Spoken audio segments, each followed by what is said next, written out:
My name is Bryn Ingram, and I was 34 the winter my parents left me a broken cabin while they handed my brother a $2 million house. The lawyer read it out loud at a long table. Dale got the mansion in Miami. I got a shack 150 miles north of anywhere, the kind of place nobody drives to on purpose. My fiancé sat beside me, and by the end of that week he'd called me a pathetic loser and walked out the door. So I drove a snow machine north to a cabin nobody wanted. What I pried out from under the floorboards was worth $500 million. And that was the night the real trouble started, because my dad never did a single thing without a reason. Welcome back to Calm Drama Stories, where ordinary women face the people who underestimated them and answer not with shouting, but with the truth, the paperwork, and a spine that won't bend. If quiet justice is your kind of story, drop a comment and be sure to subscribe. It started in October, with my parents acting like nothing was strange at all. My dad called me on a Tuesday and said they were going to spend the winter on the land up in the Kobuk country, where his people came from. No phone, no radio checks, just the two of them, a cabin, and the dark coming down early. I wasn't worried. That was the thing about my father. Sam Ingram could disappear into a frozen valley for months and come back fatter and happier than when he left. He grew up out there. He taught me how to read snow the way other dads taught their kids to read a clock. My mother went with him every few years, and every few years they came home in spring with stories. So when the first snow buried Caribou Bend, I let it go. I ran my survey business out of a one-room office on Main Street and waited the way I always waited. But October became December. December turned into a January so cold the creek behind my house groaned all night like something alive. I caught myself standing at the window, smelling wood smoke and spruce that wasn't there, the smell of his cabin when I was small. I told myself the quiet was normal. I almost believed it. Then, the second week of March, a letter came from a Fairbanks attorney named Hannah Brower, and the envelope was thick enough to scare me before I opened it. I sat at my kitchen table for a long time before I broke the seal. Some part of me already knew that whatever was inside, my easy winter of pretending was over. Hannah Brower's letter didn't say my parents were dead.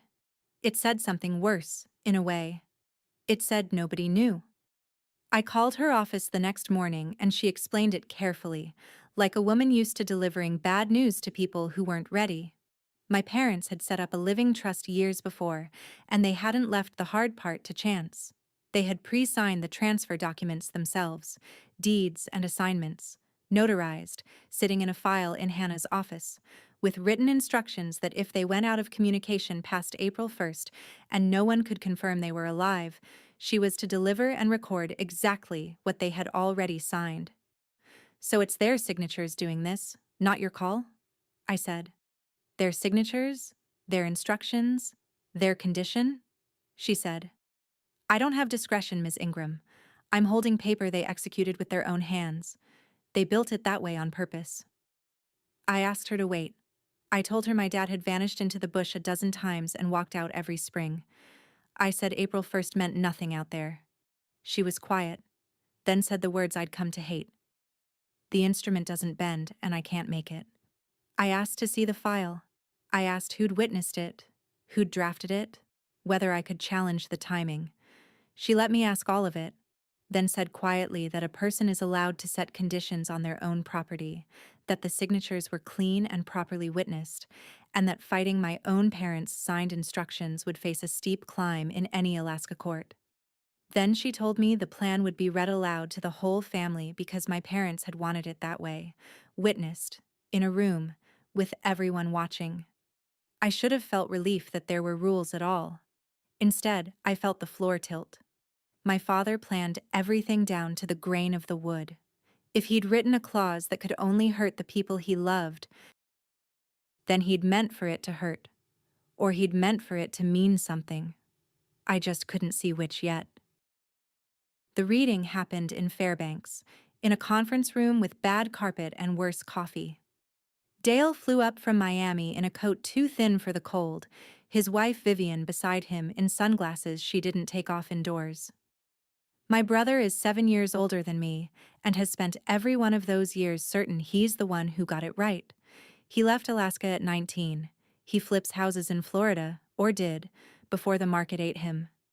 Marcus came with me, my fiancé then, holding my hand like a man who already had one foot out the door. Hannah read it plainly. To Dale. The Miami property, valued at $2.2 million, free and clear. To me, the cabin in the Kobuk drainage and the section of land surrounding it. That was all. A shack, and the snow around it. Dale actually laughed. Not cruel, just relieved, like a man who'd bet right. Vivian's shoulders dropped 2 inches. I sat very still and counted the squares in the carpet. There must be more, Marcus said. There wasn't. Hannah slid the folders across the table, one fat, one thin, and the thin one was mine. Dale leaned back and folded his hands behind his head. Don't look like that, Bryn, he said, almost kindly. Dad gave me Miami. He gave you a shack. That tells you everything. I didn't answer him. I'd learned a long time ago that the loudest thing in any room can be a woman who refuses to perform her own heartbreak, but the words stuck in me like a splinter, and I knew they'd be there for weeks. Because here's the part Dale never considered. Sitting there grinning at his fortune, my father had spent 50 years teaching me that the things people throw away are usually the things they were too small to understand. Marcus didn't say much on the drive back to his place in Fairbanks. He waited until we were inside, until the door was shut and the heat was ticking in the vents. Then it came out of him like he'd been holding it for years. He had a development deal stalled out. A strip of lots near the river. Permits dead in the water. A bank breathing down his neck. He'd been counting on what I'd inherit to float it. I stood in his kitchen and watched a man I'd loved for 2 years rearrange his whole face in front of me. I don't get it, he kept saying. How do they leave you nothing? I told him a cabin wasn't nothing. He laughed, and it wasn't the good kind. It's a frozen box of rot, Bryn. It's worthless, like. And he stopped. But I watched him decide to say it anyway. You're a pathetic loser, Bryn. A frozen shack is exactly what you deserve. I didn't cry. I want you to hear that, because everyone expects the woman to cry. I took the ring off my finger, set it on his counter, and let the small click of it be the only thing I said. He told me I'd regret this. He told me I'd come crawling back. I put on my coat. In my pocket, my fingers found my father's brass compass, the one he'd given me when I made my first survey on my own, and the cold weight of it steadied my hand. I drove the 4 hours home to Caribou Bend through black ice and didn't turn the radio on once. By the time I reached my own door, I'd stopped feeling the insult. I'd started planning. I was going to go see that worthless shack with my own 2 eyes. People think the worst moment is when someone you love calls you worthless. It isn't. The worst moment is wondering if they might be right, and choosing to go find out for yourself anyway. I packed a week of supplies and pointed the snow machine north. If you've ever had to go look the truth in the eye alone, you already know this exact feeling. Stay with me. This is where it turns. You don't just drive to my father's cabin. You fly a bush plane to a gravel strip that isn't on most maps, and then you ride 40 miles of frozen country on a snow machine, and then you hope. I chartered a pilot named Cale out of Bettles who'd flown my dad for 30 years. He didn't ask why I was going. Bush pilots learn early that grief and stubbornness look the same from the cockpit. He set me down on the strip, helped me unload the sled, and told me weather was coming in 2 days. You'll want to be off this ground before it does, he said. I told him I would. The first 20 miles were easy, hard-packed, and bright. Then the wind found me.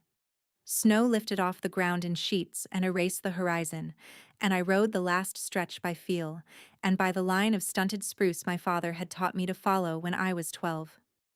My hands went numb inside 2 pairs of gloves. My goggles iced over. I did not panic, because panic is a luxury you can't afford 40 miles from the nearest human being. I dropped my speed, found the creek, and followed its frozen spine the way he showed me, the ice cracking and settling beneath the machine like the land clearing its throat. And then, through the blow, I saw it. The cabin sat low against a stand of black spruce, small and leaning, exactly the worthless shack everyone had promised me. But the roof was sound. The shutters were tight. The woodpile was stacked high and squared off with a care that stopped me cold. A man doesn't keep a worthless thing like that. I cut the engine, and the silence came down like a held breath. Inside, the cabin was colder than the air outside, the way empty buildings always are. I got a fire going in the old barrel stove and stood over it until my fingers came back. Then I looked around, and the looking changed something in me. This was not the cabin of a man who'd abandoned a place. His wool coat hung on a peg by the door, brushed clean.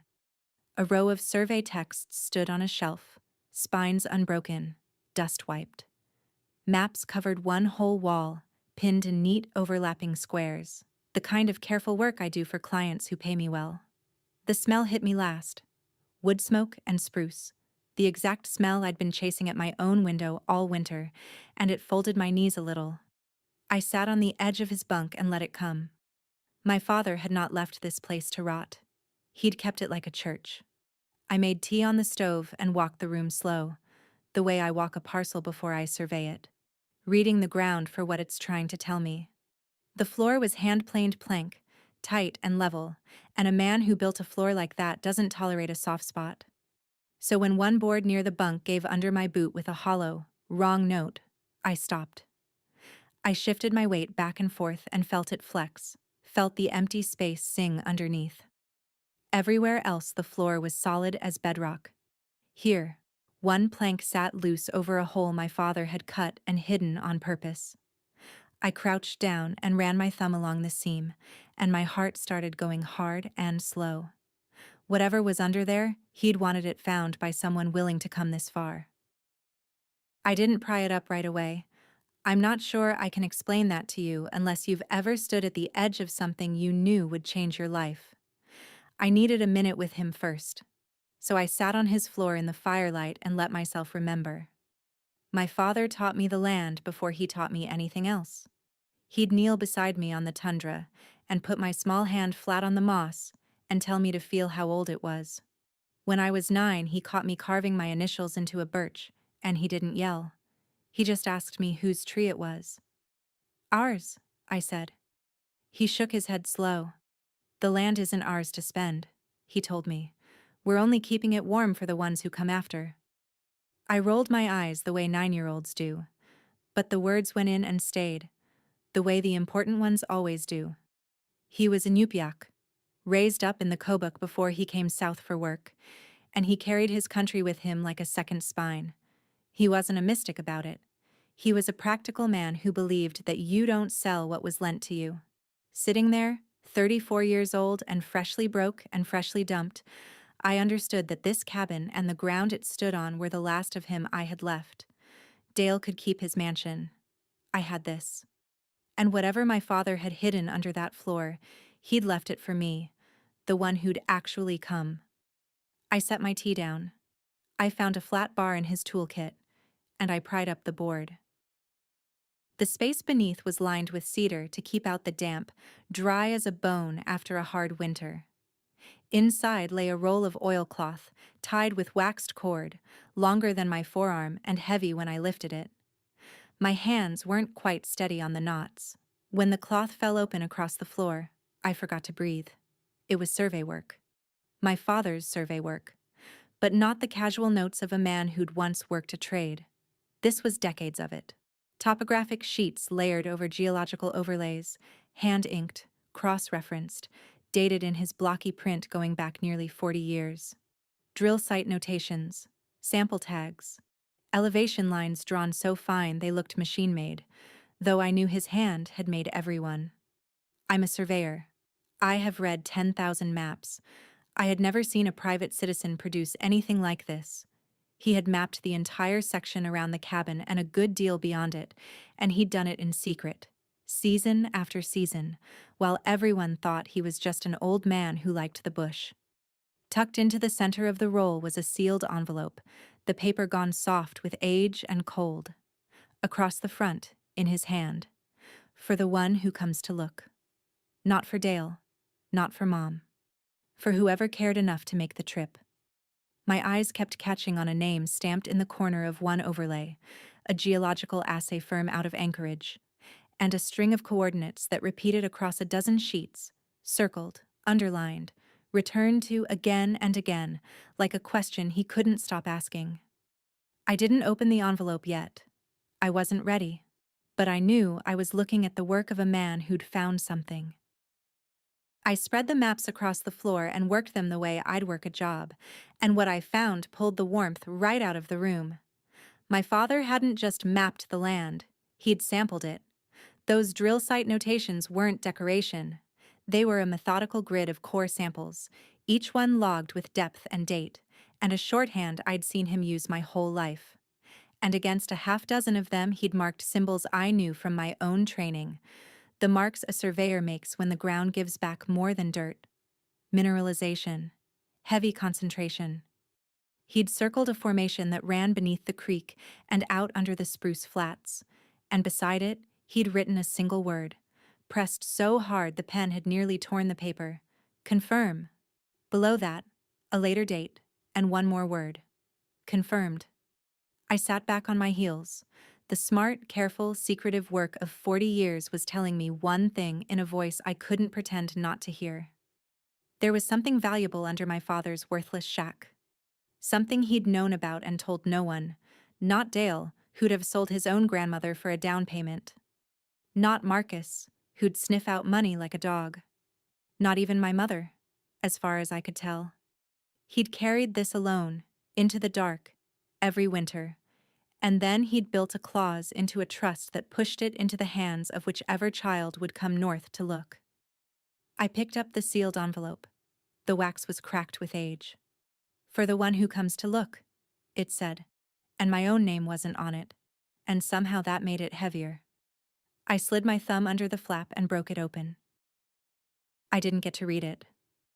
The satellite phone in my pack started buzzing across the floor, loud as a chainsaw in that silence, and I nearly came out of my skin.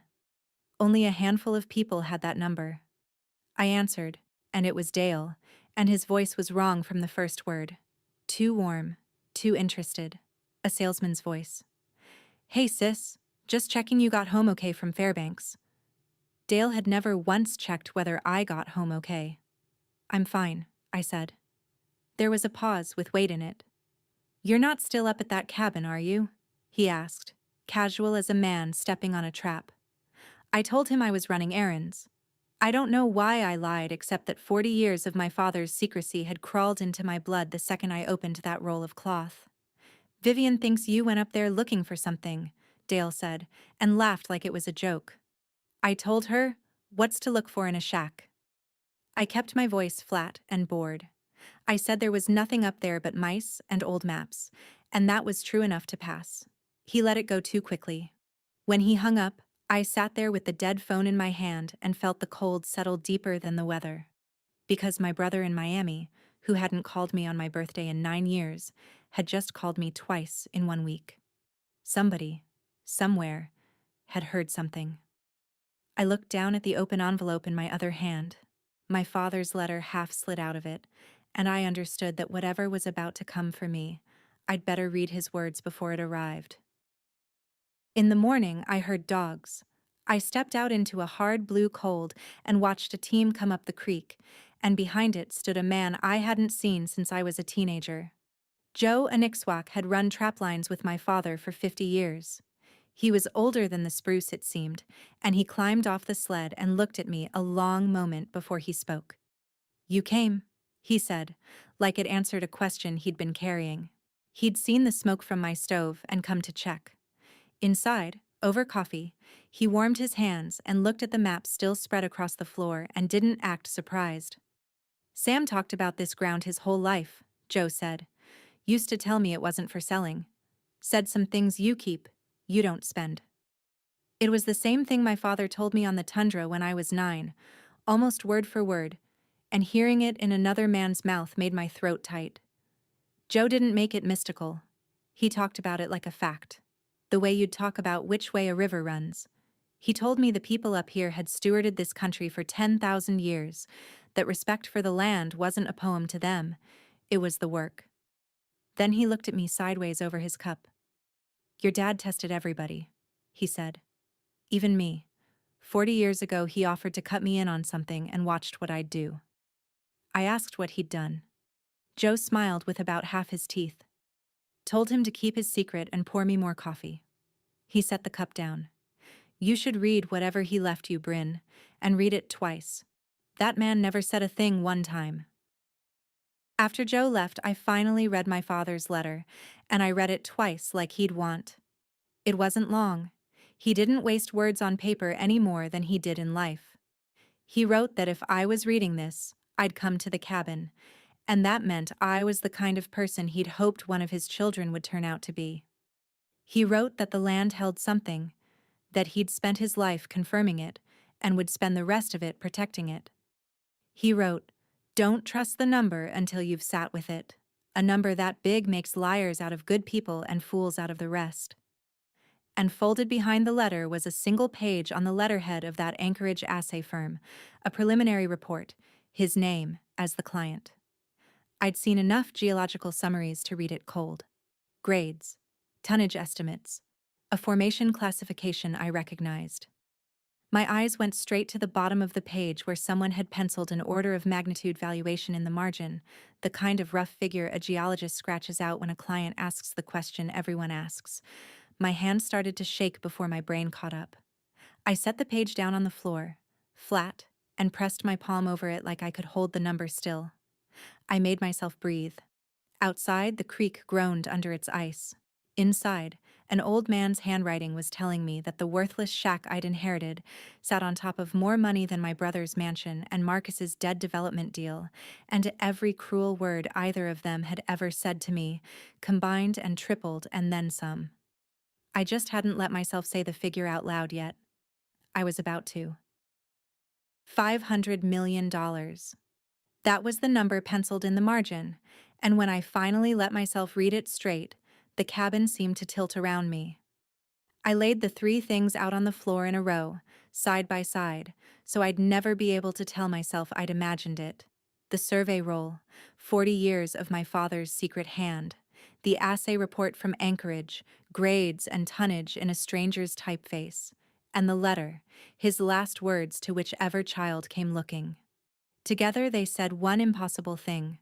Beneath this leaning shack, beneath the creek that groaned all night, beneath the spruce flats my father walked until his knees gave out, lay a body of ore, copper, gold, the rare earths the whole world had started fighting over. That a real survey would likely value near $500 million. I'd inherited the shack. The shack came with the section of land around it, and the land came with what was under it. Dale had his $2.2 million house in the sun, and he was laughing at me, and I was sitting on top of something that could buy his whole zip code and not feel it. But my father's letter wasn't a victory lap. It was a warning. He'd ended it with a line I read a third time, then a fourth, until it was carved into me. What's under this ground could buy the world. That's exactly why no one can ever own it. Not sell it well, not split it fair. No one can ever own it. He'd found the richest thing of his life and decided the right thing to do was make sure it stayed in the ground forever. And he'd left the choice to me, the daughter who came north in a blizzard to a place everyone else threw away. I rolled the maps back up with hands that finally weren't shaking. The number didn't excite me anymore. It scared me, because I already knew what I was going to do, and I knew exactly how many people were going to come try to stop me. I'd be lying if I told you I didn't want it. Anyone who says they'd feel nothing standing on $500 million has never been broke, or dumped, or laughed at across a conference table. That night, I let myself want it. All the way, with the fire low and the cold pressing on the windows. I did the math a person does. The money would erase the debt I'd been carrying since I bought my survey equipment. It would buy my mother a house with central heat. It would let me walk into a room where Marcus was and watch him understand exactly what he'd thrown away. It would make Dale, for the first time in his life, the poor one. I sat with all of it. I let it be real. And then I listened to the creek crack under its ice, the way it had cracked under my father's boots for 50 years, And I thought about strip mines. I've surveyed mine sites. I know what a $500 million deposit does to a valley. It doesn't get politely extracted. It gets torn open, drained, poisoned. The creek run orange. The spruce flats scraped to gravel. The caribou gone for good. To cash that number, I'd have to gut the exact ground my father spent his life learning to love. I'd have to spend the thing he told me wasn't ours to spend. So in the morning, I photographed every page, twice, and sealed the originals back under the floor where he'd kept them safe for 40 years. Then I packed my sled. The weather was coming and I had a plane to catch, and 4 hours of road after that. But somewhere over the spruce flats, watching that white country roll out under the wings, I made up my mind. I wasn't going to sell it. I was going to make sure no one ever could. Here's the thing about a secret 40 years deep. It only takes one loose thread to start it unraveling. I found the thread 3 days after I got home to Caribou Bend. A man called my office, friendly, vague, asking whether the Ingram parcel up north was available for any resource discussion. I told him nothing was available and hung up.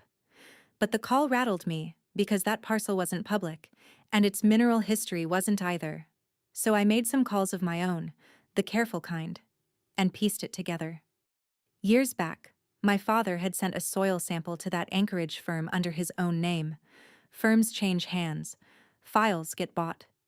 Somewhere, a junior analyst doing due diligence on an old archive had flagged the Ingram results, and word of a major formation under private land in the interior had started moving through the small, hungry world of men who chase deposits. One of those men was named Garrett Roth. He represented a resource fund out of Anchorage, and when he finally reached me, he didn't bother being vague. "Ms. Ingram," he said, "I think we both know what your father found." I said I had no idea what he meant. He chuckled, unbothered, a man who'd had this conversation before. "I'll be in Fairbanks next week," he said. "You'll want to talk before this gets complicated." Then he said the thing that turned my stomach to ice. "I've already had a productive conversation with your brother Dale." Of course he had. Dale would have answered Roth's first call like a drowning man grabbing a rope. The two people who'd thrown me away were already shaking hands over the thing I'd inherited. I hung up and sat in my dark office and understood that the easy part was over. Dale called that same night, and the salesman was gone. In his place was the brother I actually grew up with, entitled, certain, and already spending money that wasn't his. He didn't waste time. He said he'd looked into things, and that the trust distribution was starting to look pretty questionable. He said no judge would believe Dad meant to leave his daughter a fortune in minerals while his son got a depreciating house in a flood zone. Funny how fast a depreciating house in a flood zone became a problem once a frozen shack got interesting. "I'm just saying we should revisit it," Dale said, in the reasonable tone of a man holding a knife. "Keep it in the family, split it fair." I asked him what fair meant. He said 60-40. I asked which way. He laughed and didn't answer, which was its own answer. I let the silence stretch. Then I said the only thing I'd been saving up since that conference room. "You told me a shack tells me everything, Dale." My voice was level, almost gentle. "It does. Just not what you thought it did." He went quiet for a second, and I heard the moment land. Then he got loud, the way he always got loud when he was losing, and told me his lawyer would be in touch, and that I'd be smart to be reasonable. He hung up on me. 2 days later, a courier brought the paperwork. My brother was contesting the trust on grounds of undue influence, claiming I'd manipulated our parents, that the instrument couldn't be trusted, that the whole distribution should be unwound. He was suing me for the right to help destroy the one thing our father died trying to protect. And the clock that started ticking that morning didn't stop until the day it all came apart. Here's what I learned standing in a freezing cabin with $500 million under my boots. Money doesn't reveal who people are. The smell of it does. Within 1 week, the man who called me worthless wanted me back, and the brother who laughed at my shack wanted half of it. If you've ever watched people change the second you had something they wanted, you already know where this is going. Subscribe, because the turn is close now, and you're going to want to be here for it. Marcus showed up on a Thursday, because of course he did. He came to my office in Caribou Bend with flowers, which he had never once bought me when we were together. He'd driven 4 hours. He stood in my doorway looking handsome and sorry and full of a tenderness that hadn't existed since the day he learned I was poor. "I was awful to you," he said. "I said things I didn't mean. I've been a wreck, Bryn." I let him talk. I'm good at letting people talk. It's amazing what they'll tell you. He got around to it eventually, the way water finds the low ground. He'd heard there might be more to the property than anyone realized. He thought maybe we'd been too hasty. He thought, with his development background and my land, we could do something incredible together. There it was. The whole engagement. In miniature. Me as a parcel to be developed. I looked at the man I'd almost married and felt almost nothing, which surprised me. "A pathetic loser," I said, "with $500 million." He blinked. "What?" "That's your math, isn't it?" I said. "Funny how the number changes what I'm worth to you." His face did a complicated thing. He started to argue, then thought better of it, then offered to help with the legal side, no strings. Marcus, who'd never read a contract that didn't benefit Marcus. I told him I had a lawyer. I told him to take his flowers. And as he drove off, I noticed I wasn't even angry. I was clear. Because a man who tells you who he is when he thinks you have nothing has given you the most useful gift there is. I'd just been too in love to unwrap it the first time. I called Hannah Brower the next morning. She reminded me, the way she had from the first day, that she acted for my parents' trust and could not be my advocate. But she could tell me what Alaska law allowed, and she could point me toward my own counsel to carry it out. So I asked her a question I'd been turning over for a week. If I wanted to make sure this land could never be mined, never be sold, never be split, how would I do it? Legally, so it actually held? She was quiet for a moment. "You're sure," she said. It wasn't a question. "I'm sure." So she walked me through it. Under Alaska law, she said, a landowner can grant a conservation easement, and the state and qualified land trusts can take one by donation, a permanent restriction on the land, recorded against the title, binding every future owner forever. On top of that, I could convey the mineral estate itself into a charitable land trust, separating it from any owner who might be tempted, putting it beyond reach.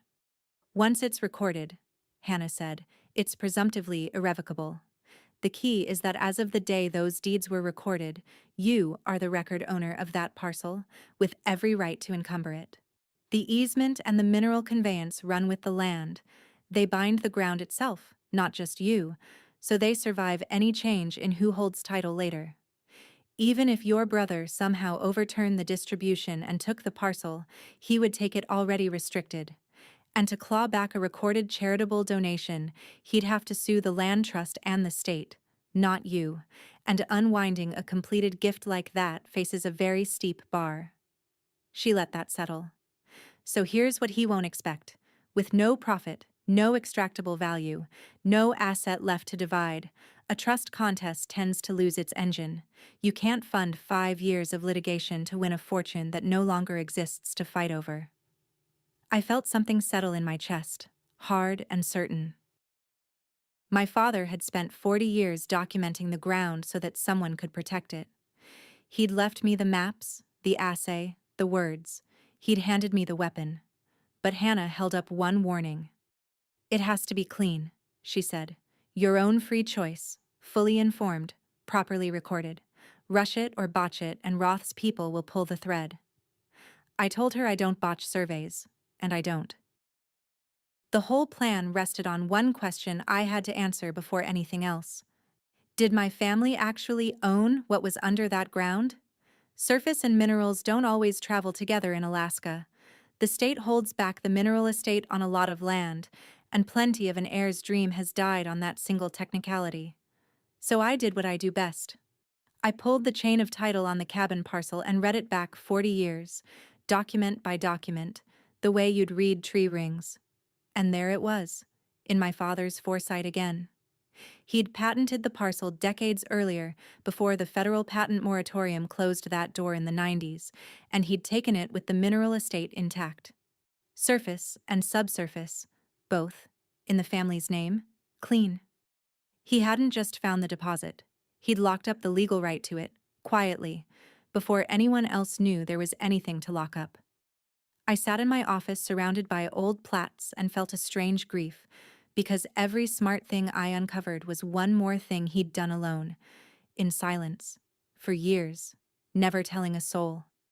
The records were scattered across 3 different recording districts and a state archive, and half of them were a mess. So I rebuilt the file myself, clean and complete, the way I'd hand it to a client. By the time I finished, I had an airtight package, clear title, intact minerals, full documentation. I was ready to convey it into permanent protection. And that's exactly when I learned Roth had moved first. He'd filed a notice of interest against the parcel. No legal weight, just sand in the gears, a flag to scare off any trust or attorney from touching it. He was trying to freeze me in place. He didn't know how fast I could move. Garrett Roth flew up to Fairbanks and asked to meet, and I went, because I wanted to see the man's face. He was exactly what I expected. Expensive coat, soft hands, a smile that had closed 100 deals over kitchen tables in towns like mine. He bought me coffee I didn't drink and slid a single sheet of paper across the table. The number on it was the kind of number that ends arguments, an outright purchase of the mineral rights, life-changing money, more than I'd make in 10 lifetimes of surveying. "Your father was a romantic," Roth said gently, like he was doing me a kindness. "You don't have to be. Take the money, Ms. Ingram. Buy your mother that house." It unsettled me how much he knew. Then the velvet came off. "Or don't," he said, still smiling, "and spend the next 5 years in litigation with my fund and your brother both, watching this eat your business and your savings, until you settle anyway for a fraction. I've seen how this goes. I always have time. People like you never do." I'll tell you the truth. I was scared.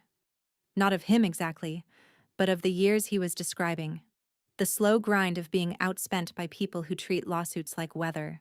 For a second, the easy road looked very wide. Then I thought of the creek going orange, and my father on his knees on the tundra, and a 9-year-old's hand flat on the moss. I stood up and buttoned my coat. "Thank you for the coffee," I said, and that was all. But driving home through the dark, I did the cold arithmetic he'd handed me.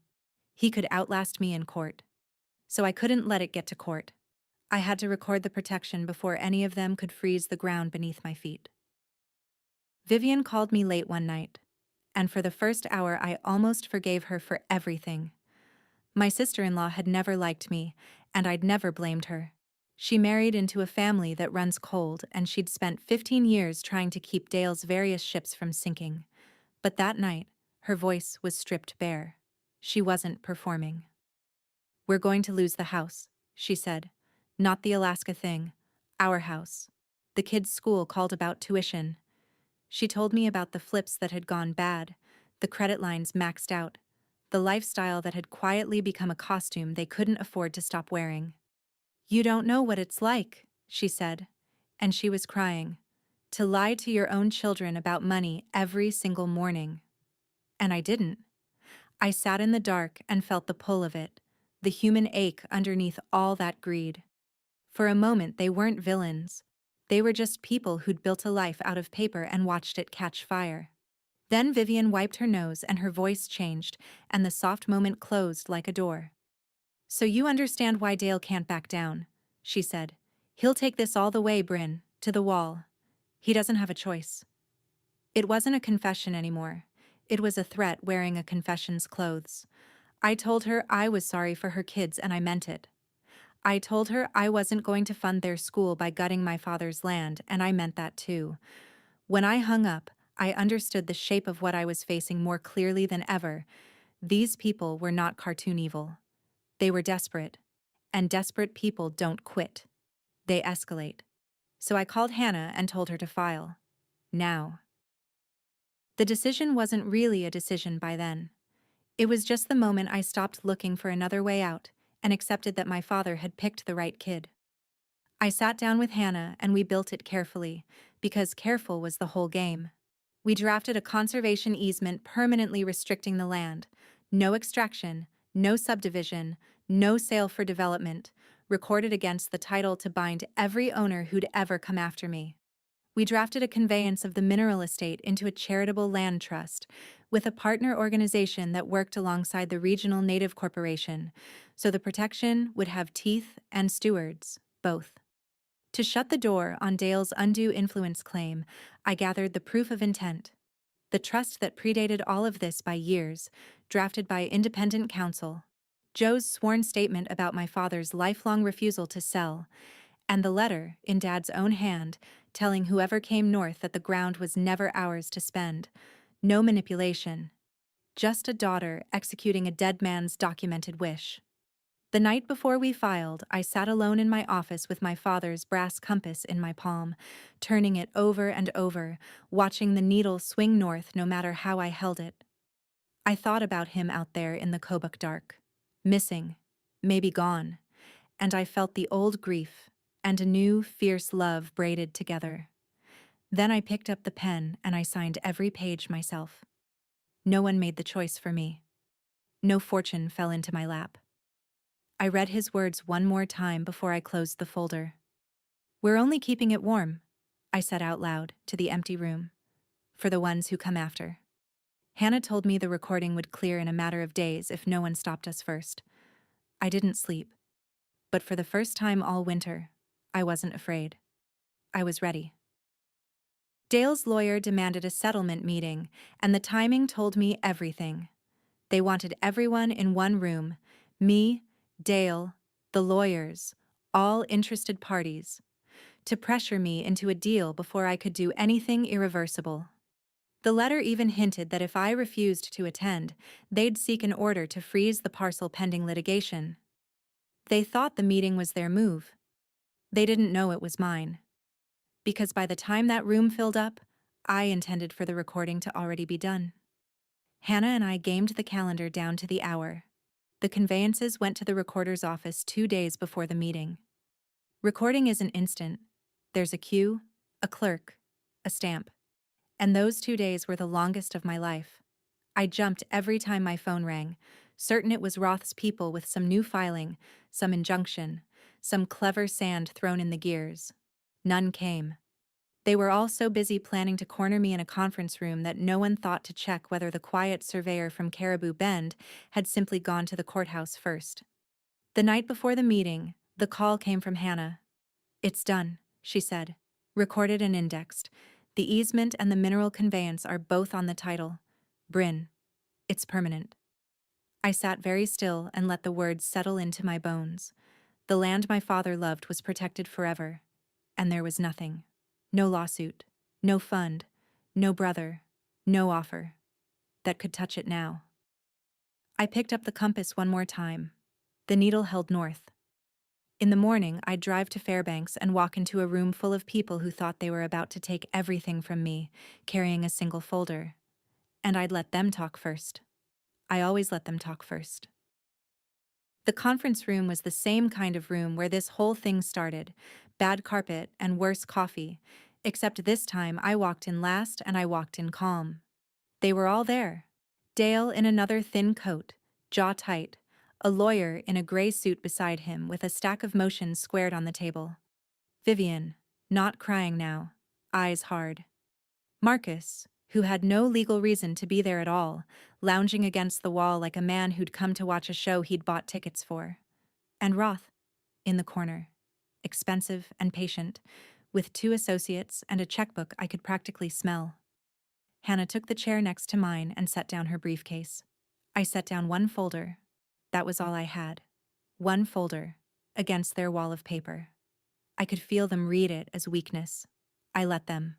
My father taught me that the calmest person in any room is usually the one holding the thing everyone else is afraid of, and I had spent my whole life learning to be calm. Dale's lawyer cleared his throat and began, smooth and rehearsed, laying out their theory of the case. Undue influence, a vulnerable elderly couple, A scheming younger daughter who'd isolated her parents and engineered a distribution to seize a hidden fortune. He used the word fortune 4 or 5 times, savoring it, building toward the number like it was the prize at the bottom of a cereal box. Roth nodded along. Marcus smirked. Vivian watched me with something between hope and hatred. And I sat there with my hands folded on a single folder, the recorded deed inside it, and I let the lawyer finish his entire performance. Then I asked, very quietly, if I could say one thing before we continued.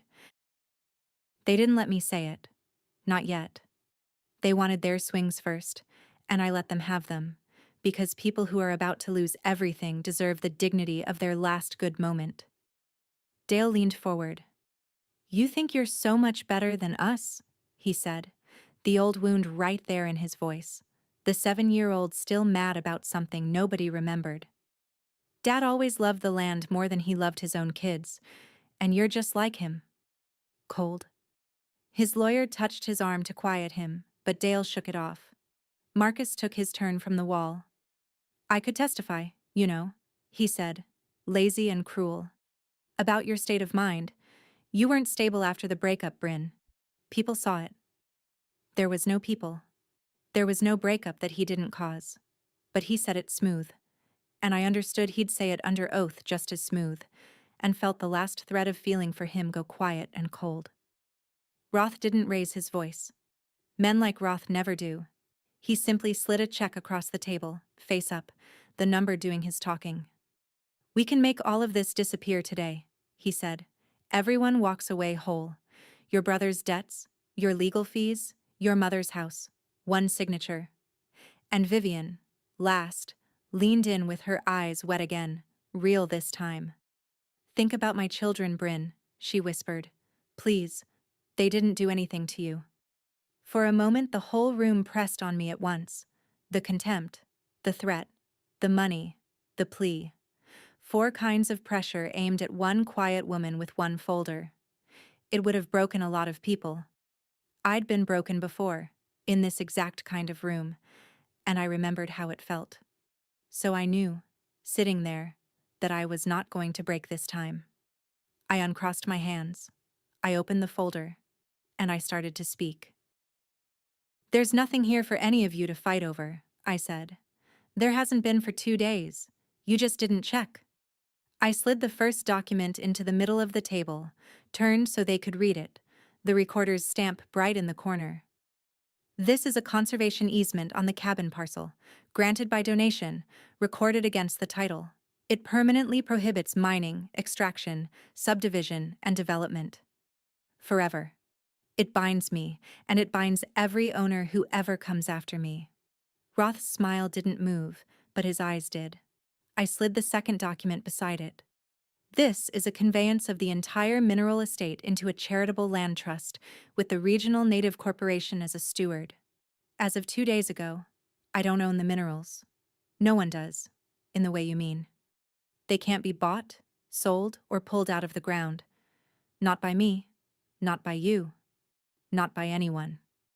The room had gone very quiet. Dale's lawyer picked up the first page, read it, set it down, and didn't pick up the second. He understood. I turned to Dale and I kept my voice as level as the floor my father planed. "You're contesting a trust to win a fortune that no longer exists. The restriction is recorded against the land itself. Win or lose your case, it binds whoever ends up holding the deed. There's nothing under that ground you can reach. You'd spend 5 years and everything you have left to inherit a frozen creek you're not allowed to touch." I let that sit. Then I looked at Roth. "Your notice of interest is against a parcel that can never be developed. It's worthless now, exactly the way my father wanted it."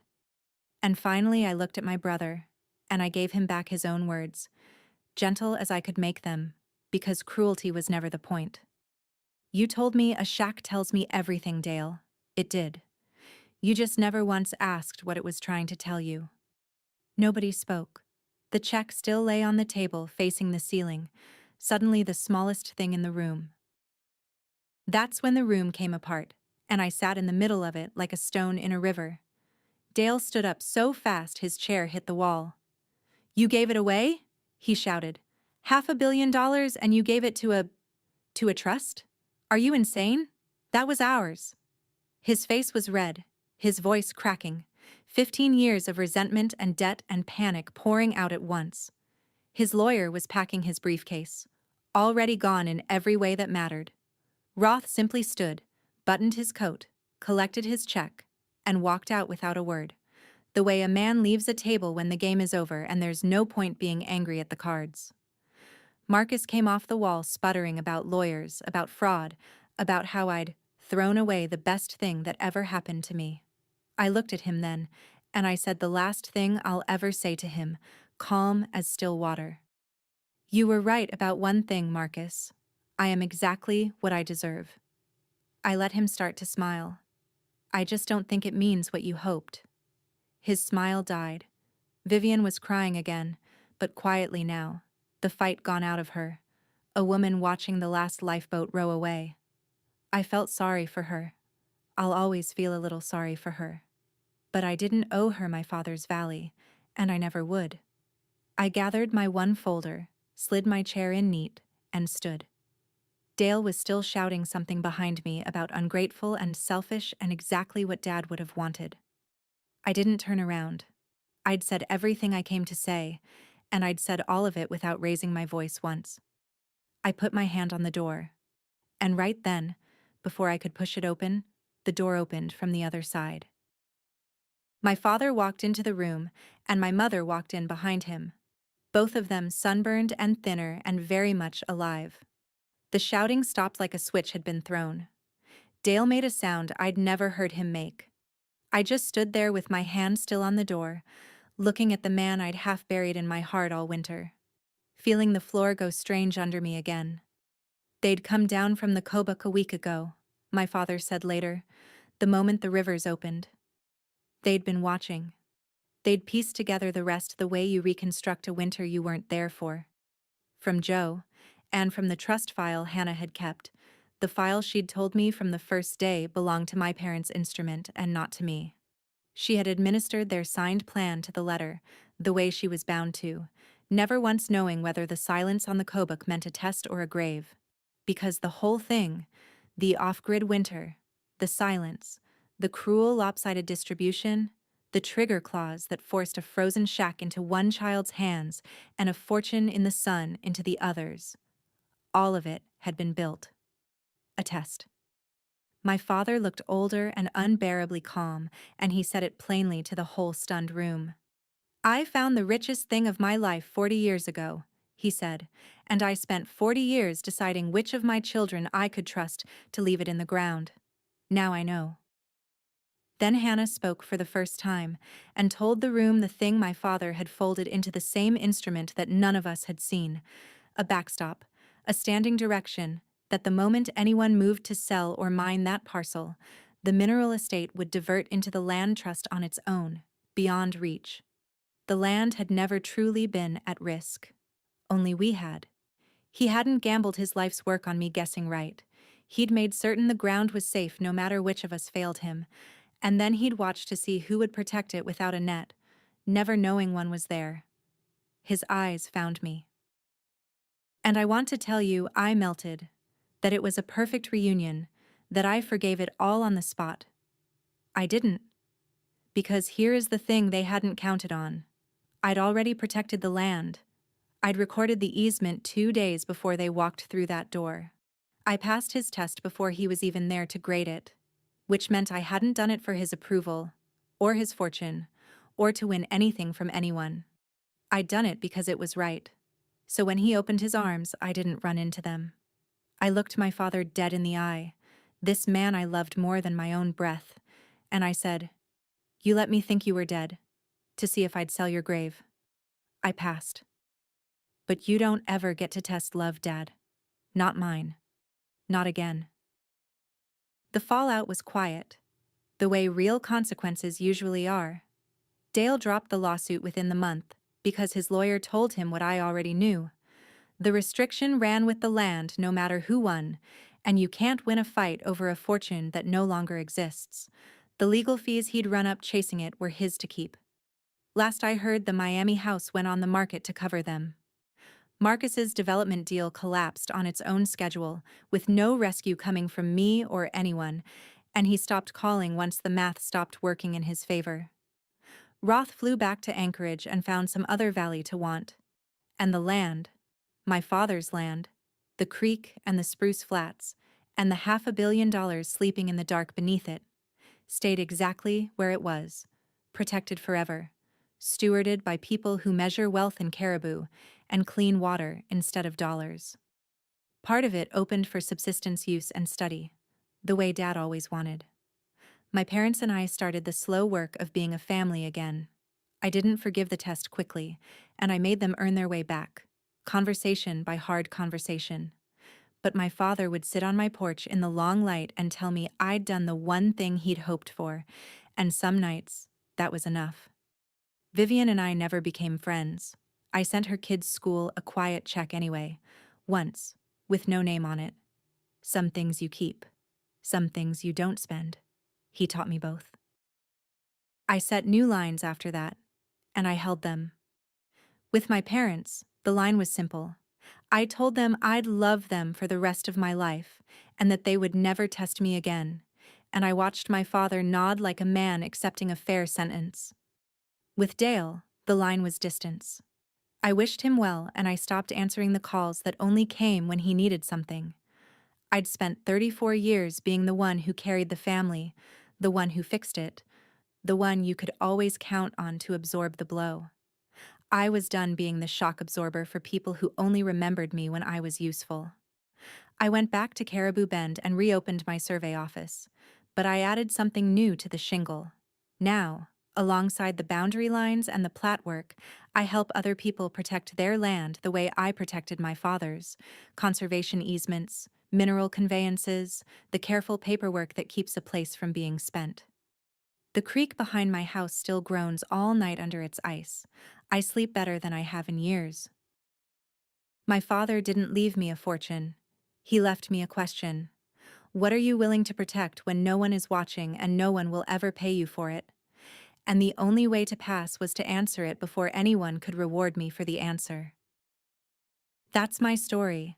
A broken cabin, a brother who counted my worth in dollars, and a man who called me a loser before he ever knew what I was standing on. If someone in your life has measured you by what you'd sell instead of what you'd protect, take this as your sign. Your worth was never theirs to set. Share this with someone who needs to hear it tonight. Drop a comment, hit subscribe, and I'll see you in the next one.